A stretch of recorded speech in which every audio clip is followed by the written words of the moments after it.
Hello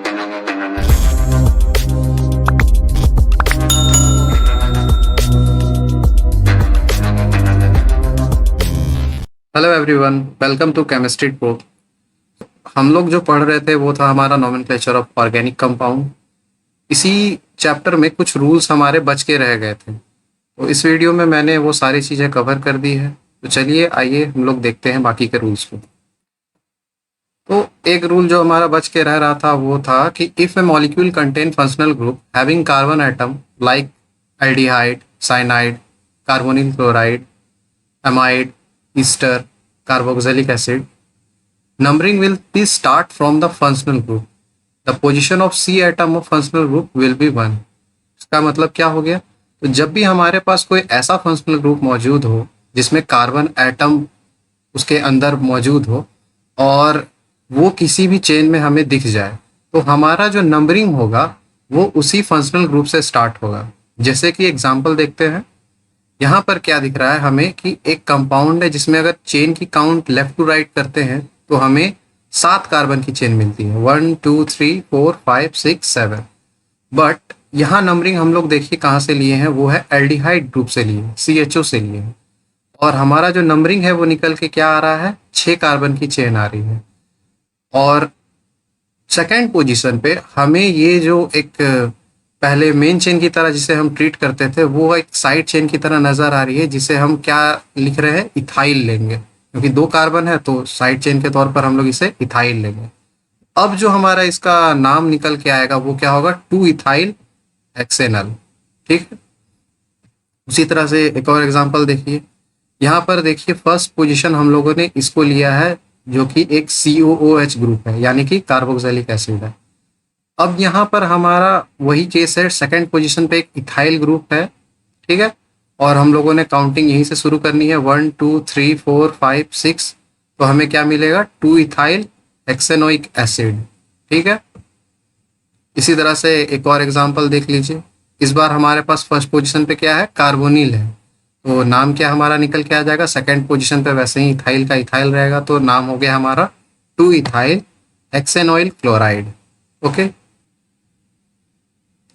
यहाँ पर देखिए कि हमारे पास जो है वो इस बार एक अलग कंपाउंड है जिसमें हमारा पोजीशन जो है फर्स्ट का वो हमारा ये है, देखिए साइनाइड। ठीक है, लेफ्ट साइड में। यहाँ से हम लोग चेन को काउंट करेंगे तो लॉन्गेस्ट चेन लेने की कोशिश करेंगे, तो 1 2 3 4 5। और थर्ड पोजीशन पे हमें क्या मिल रहा है, एक मिथाइल ग्रुप सब्स्टिट्यूएंट के तौर पे मिल रहा है। तो इसका जो नाम हमारा आ जाएगा वो क्या होगा, 3 पे मिथाइल पेंटेन नाइट्राइल। ठीक है, पेंटेन नाइट्राइल। CN के लिए हम लोग क्या यूज करते थे, सफिक्स नाइट्राइल, इसीलिए इसका जो नाम हमारा निकल के आ जाएगा वो होगा पेंटेन नाइट्राइल। ओके। एक और एग्जांपल देखिए। यहाँ पर हम लोग इन जनरल 1 2 3 इस तरह से काउंट करते थे, बट CONH2 प्रेजेंट है हमारा, इसीलिए हम लोग यहाँ से शुरू कर रहे हैं, CONH2 से शुरू कर रहे हैं काउंटिंग। अब हमारे पास काउंटिंग करने का तरीका क्या है, 1 2 3 4 5 6 7। तो जैसे रेड कलर से डिजिट्स को मैंने इंडिकेट कर रखा है, तो आप जान सकते हैं देख कर डायरेक्ट यहाँ पर 7 कार्बन की चेन है। तो 7 कार्बन की चेन के लिए हम लोग क्या रूट वर्ड लेंगे, हेप्ट लेंगे। और क्या है हमारा, CONH2 है, यानी एमाइड है, यानी हेप्टेनामाइड हो जाएगा। और सेकेंड पोजिशन पे हमारा क्या है, एक सब्स्टिट्यूएंट है जो कि क्या है, इथाइल है। तो नाम क्या आ गया हमारा, 2 इथाइल हेप्टेनामाइड। क्लियर? आशा करता हूँ आप लोगों को समझ में आ रहा होगा।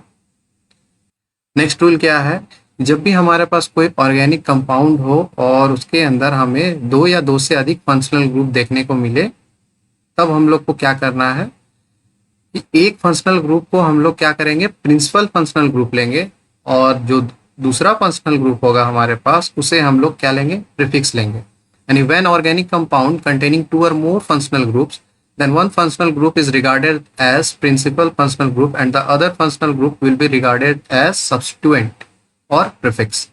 तो एग्जांपल से पहले देखिए कि मैंने यहाँ पर इस फंक्शनल ग्रुप की एक जो सीनियरिटी टेबल होती है पहले भी मेंशन कर रखी थी, वो भी यहाँ पर डाल दी है ताकि कंफ्यूजन ना हो। तो जैसे कि यहाँ पर था कि 2 फंक्शनल ग्रुप रहेगा और एक को हम लोग मेन फंक्शनल ग्रुप की तरह मानेंगे और दूसरे को हम क्या मानेंगे, प्रीफिक्स मानेंगे। तो ये क्वेश्चन उठ सकता है कि किसे प्रीफिक्स मानेंगे और किसे हम लोग प्रिंसिपल फंक्शनल ग्रुप मानेंगे। तो ऐसे केसेस में क्या है कि जो हमारा सीनियरिटी टेबल में सबसे आगे होगा उसे हम प्रिंसिपल फंक्शनल ग्रुप मानेंगे, और सीनियरिटी टेबल में जो हमारे बाद में आने वाले फंक्शनल ग्रुप है उसे हम क्या मानेंगे, प्रीफिक्स मानेंगे।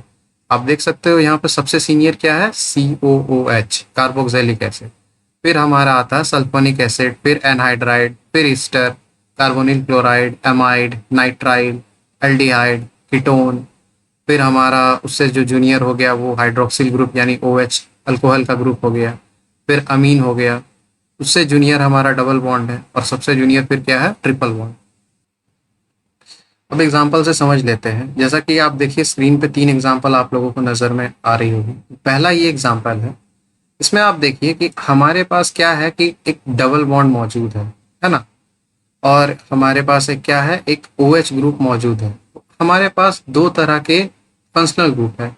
तो यहाँ पर हमारा सीनियरिटी देखिए, OH का सीनियरिटी क्या है, वो डबल बॉन्ड से ज़्यादा है, यानी हाइड्रोक्सिल ग्रुप है या फिर OH या अल्कोहल ग्रुप बोलिए, it is senior to this double bond.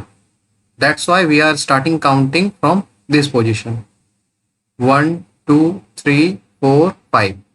So now we can see that alcohol group is present at 2 and the double bond is present at position 3. So we will now name it as 2 pent 3 in all.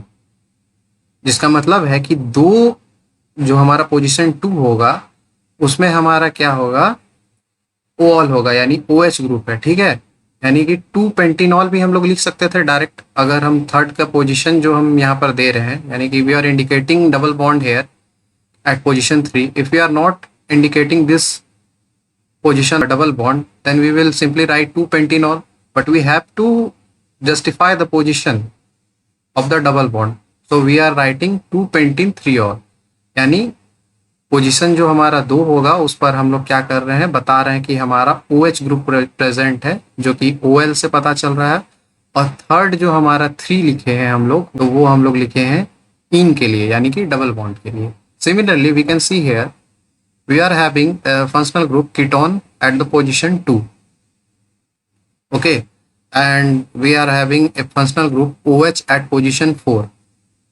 Now what will be the sequence of counting, किधर से हम लोग count करना शुरू करेंगे। अगर आप लोगों को सीनियरिटी टेबल नहीं पता हो तो आप लेफ्ट से शुरू कर सकते हो, बट अगर आपको सीनियरिटी टेबल पता हो तो आप लोग राइट से काउंटिंग शुरू करोगे। That is if we are very much aware of the seniority table, we will start counting from the right side. So now what will be the name of this compound? So it will be named as 4-hydroxypentane 2-on. That is, at the position 4 there will be a hydroxyl group and position 2 there will be a ketonic group. मतलब 4-hydroxypentanone, यानी second position पे हम बता रहे हैं कि यहाँ हमारे पास क्या है, एक कीटोन है, और फोर्थ पोजीशन पे हमारे पास क्या है, एक हाइड्रोक्सिल ग्रुप है या फिर एक OH ग्रुप है, जिसको प्रीफिक्स के तौर पर हम लोग क्या लिख सकते हैं, हाइड्रोक्सिल। नेक्स्ट, अब हम देख रहे हैं कि हमारे पास एक कंपाउंड है जिसमें हमारे पास एक कार्बोक्सिलिक एसिड है और एक क्या है, हमारे पास कीटोन है। अब तक हम लोगों ने एग्जाम्पल देखा डबल बॉन्ड और OH के बीच में, तो यहाँ हम लोगों ने पाया कि OH सीनियर है। फिर हम लोगों ने एग्जाम्पल देखा OH और कीटोन के बीच में, हम लोगों ने पाया कि कीटोन यहाँ पर सीनियर है, इसीलिए इस कीटोनिक ग्रुप को हम लोगों ने सफिक्स के तौर पर लिया। अब हम लोग क्या देखने जा रहे हैं कि एक COH ग्रुप है जो कि सबसे सीनियर है, वो प्रेजेंट है, और हमारे पास एक और क्या है, कीटोनिक ग्रुप है। अब हम लोग क्या करेंगे, इस कीटोनिक ग्रुप को हम लोग प्रीफिक्स की तरह यूज करेंगे और COH ग्रुप को हम लोग सफिक्स की तरह यूज करेंगे। तो फिर हम लोग अब इसका अगर नेम करें तो हमें क्या मिलेगा, 4-ऑक्सो, और कितने कार्बन है, 5 है, तो पेंट, और इसके लिए हम लोग क्या यूज करते हैं, ओइक एसिड, तो हम लोग का नाम हो जाएगा 4-ऑक्सो पेंटेनोइक एसिड। ठीक है, ये सिंगल बॉन्ड है इसीलिए पेंटेन का AN हम लोग ले रहे हैं। ठीक है, तो 4-ऑक्सो पेंटेनोइक एसिड इसका नाम हो जाएगा। क्लियर, आई होप आप लोगों को यहाँ तक समझ में आ गया होगा।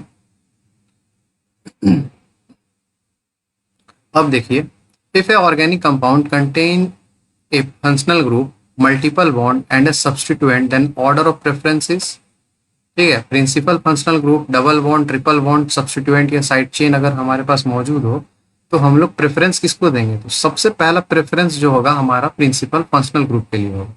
दूसरा प्रेफरेंस जो हमारा होगा वो डबल बॉन्ड के लिए होगा। देखिए यहाँ पर एन थोड़ा मिसिंग है। फिर जो हमारा प्रेफरेंस होगा वो होगा ट्रिपल बॉन्ड के लिए, और लास्ट हमारा जो प्रेफरेंस होता है वो सब्स्टिट्यूएंट के लिए होता है।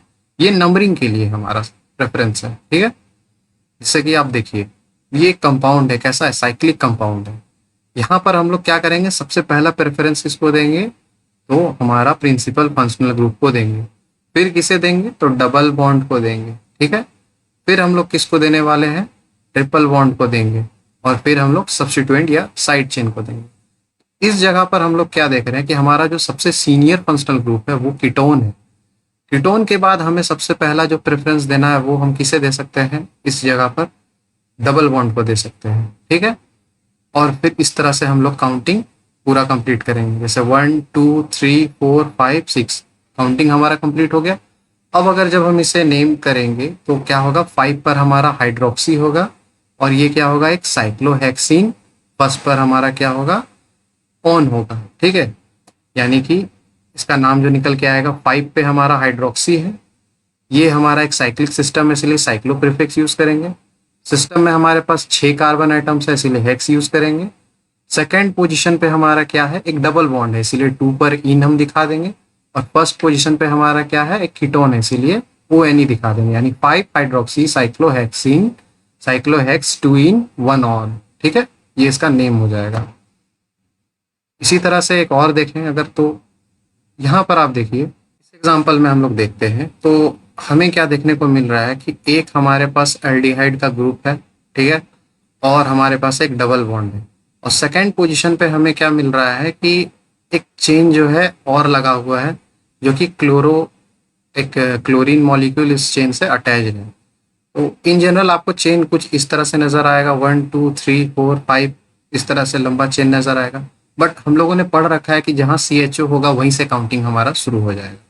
तो CHO जहाँ होगा वहां से काउंटिंग शुरू होगा, तो यहाँ पे 1 हो गया। इसके बाद वाला पोजीशन जो होगा this will be position 2। But now the question arise where we will take position 3। So now we have to look here, double bond is taken as the second preference, okay. तो हमारा जो दूसरा number का preference होगा वो double bond होगा। तो हम लोग क्या करेंगे? We will take this position as 3, not this, okay. So हमारा काउंटिंग अब कैसा होगा? 1 2 3 4। तो इस तरह से हमारे पास 4 कार्बन की एक चेन हमें मिल गई, जिसमें क्या है? थर्ड पोजीशन पे हमें एक इन मिल रहा है, और फर्स्ट पोजीशन पे हमारा क्या है? अल जो प्रीफिक्स है वो हमें मिल रहा है। और सेकंड पोजीशन पे हमें क्या मिल रहा है? क्लोरो इथाइल ग्रुप मिल रहा है। आप इमेजिन कीजिए अगर ये यहाँ पर सिंगल बॉन्ड ना होके एक सिंपली एक हाइड्रोजन होता तो हम क्या बोलते हैं? इसे क्लोरो इथेन बोलते हैं। क्लोरो इथेन का ये डेरिवेटिव है इसीलिए क्लोरो इथाइल हो गया। अब जो हमारा इसका नाम निकल के आएगा वो क्या होगा? देखिए सेकेंड पोजीशन पे हमारा क्या है? 2 डैश क्लोरो इथाइल, ओके। ये वाला सब्स्टिट्यूएंट का नाम हम लोग लिख लिए 2 डैश क्लोरो इथाइल। और 4 कार्बन है ये मेन चेन, तो ब्यूट हो गया हमारा। प्रिंसिपल जो चेन है हमारा मेन चेन वो 4 कार्बन का इसलिए ब्यूट हो गया। थर्ड पोजीशन पे हमारा क्या हो गया? ईन हो गया। और फर्स्ट पोजीशन पे हमारा क्या है? अल है। फर्स्ट पोजीशन के लिए हम लोग ना भी लिखें तो भी चलेगा, लिख देते हैं तो भी कोई दिक्कत नहीं है, इसीलिए मैंने एक में लिखा है और एक में नहीं लिखा है, ये चीज बताने के लिए। नेक्स्ट रूल हमें क्या बताता है कि अगर हमारे पास एक मॉलिक्यूल है जिसमें प्रिंसिपल फंक्शनल ग्रुप है, जिसमें कार्बन एटम है, बट वो चेन के अंदर अगर इंक्लूड नहीं है, तो हम लोग स्पेशल सेकेंडरी सफिक्स यूज करते हैं। वो क्या यूज करते हैं? तो वो देखिए, अगर हमारे पास CHO है, वो अगर चेन में यूज नहीं हो रहा है तो हम क्या यूज करेंगे उसके लिए? कार्बल्डिहाइड।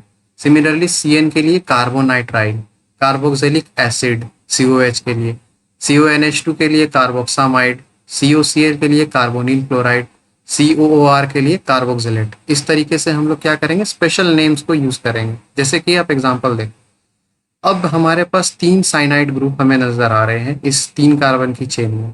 तो काउंटिंग हम लोग कहाँ से शुरू करेंगे? क्या यहाँ से शुरू करेंगे? 1 2 3 4, फिर ये हमारा 5 हो जाएगा। बट अगर ये काउंटिंग हम लोग इस जगह से शुरू कर रहे हैं तो इस पोजीशन पे से भी हम लोग शुरू कर सकते थे। ये तो कोई जूनियर नहीं है इससे, सिमिलरली इस वाले पोजीशन से भी हम लोग शुरू कर सकते थे। तो ऐसे केस में क्या करेंगे, तीनों इक्विवेलेंट है तो हम लोग कहीं से भी इसे चेन में काउंट करते ही नहीं है। हम लोग क्या कर रहे हैं, यहाँ से शुरू करें काउंटिंग 1 2 3, यानी प्रोपेन हो गया और 1 2 3 तीनों पोजीशन पे हमारा क्या है, नाइट्राइल है, यानी ट्राई नाइट्राइल है। तो इसका नाम क्या हो गया हमारा, प्रोपेन 1 2 3 ट्राई और नाइट्राइल। बट हम लोगों ने यहाँ स्पेशल नेम पढ़ के रखा है कि इस वाले साइनाइड के लिए हम लोग क्या यूज करेंगे, कार्बोनाइट्राइल यूज करेंगे, अगर वो चेन में काउंट नहीं हो रहा है। तो चेन में तो हम लोगों ने इन तीनों को काउंट नहीं किया है, तो क्या हो जाएगा, ट्राई कार्बोनाइट्राइल हो जाएगा। ठीक है। सिमिलरली आप ये वाले एग्जाम्पल पे देखिए, हमारा जो COOH है यानी कार्बोक्सिलिक एसिड है, वो चेन में काउंट नहीं हो रहा है। इसका जो नाम होगा निकल के वो क्या आ जाएगा, 3 हाइड्रोक्सी साइक्लोहेक्सेन, और 1 पोजीशन जो हमारा फर्स्ट है जहाँ पर COH है उसके लिए क्या होगा, कार्बोक्सिलिक एसिड, यानी 3 हाइड्रोक्सी साइक्लोहेक्सेन 1 कार्बोक्सिलिक एसिड। ठीक है, कोई दिक्कत। चलिए कुछ स्पेशल एग्जांपल्स देख लेते हैं। जैसे जब भी हम लोग एल्केन से एक हाइड्रोजन निकालते हैं तो हम लोग क्या बना लेते हैं, एल्काइल बना लेते हैं। जैसे देखिए ये मीथेन है, मीथेन से अगर एक हाइड्रोजन निकाल लिए तो हमारे पास क्या बन गया, मिथाइल बन गया, CH3 ग्रुप। सिमिलरली जैसे ही एल्कीन से एक हाइड्रोजन निकाल लिया जाए तो हम क्या बना देते हैं, एक एल्किनाइल ग्रुप बना लेते हैं। ठीक है, जैसे देखिए यहाँ पर ये क्या है, हमारा एक इथाइल ग्रुप है, ये एल्केन था, और ये भी क्या है, प्रोपेन ग्रुप है। तो प्रोपेन से एक हाइड्रोजन निकालेंगे तो प्रोपाइल बन जाएगा। उसी तरह से इथीन जब है, इथीन से एक हाइड्रोजन निकाल लिए हैं, एक बॉन्ड को हम लोग फ्री कर रहे हैं, तो हमें क्या मिल रहा है, इथिनाइल मिल रहा है, जिसका एक और नाम क्या होता है, विनाइल। सिमिलरली प्रोपेन या फिर प्रोपीन सिस्टम से अगर हम लोग एक हाइड्रोजन साइड से निकाल लेते हैं तो वो हमारा क्या बन गया, प्रोपिनाइल हो गया, जिसे हम लोग एलाइल भी बोलते हैं। ठीक है। अब हमारा आ जाता है एल्काइन। जब भी एल्काइन से एक हाइड्रोजन निकाल जाएगा तो हम लोग क्या बोलेंगे, उसे अल्काइनाइल बोलेंगे। जैसे कि आप देख लो ये एक इथाइन सिस्टम था, एक हाइड्रोजन हम लोगों ने यहाँ से निकाल कर इसे बॉन्ड फ्री कर दिया, तो ये क्या बन गया, इथाइनाइल बन गया। तो ये सारी कुछ चीज़ें थी जो IUPAC नेमिंग में यूज़ होती है। ठीक है, और ये सारी चीज़ें आप लोगों को मैंने बता दिया। अब जो भी है इन्हीं से IUPAC नेमिंग में सारी चीज़ें आएंगी और आप लोग IUPAC की नेमिंग आराम से कर लोगे। इसके बाद की एक जो वीडियो बनेगी उसमें हम लोग एग्जाम्पल्स वगैरह देखेंगे, और जो भी हम लोगों ने पढ़ा है वो सारा चीज़ अप्लाई करके वो सारा चीज़ हम लोग उसमें सीख लेंगे। तो आज के लिए बस इतना ही। अगर वीडियो पसंद आए तो उसे लाइक, शेयर और सब्सक्राइब करें। Thank you.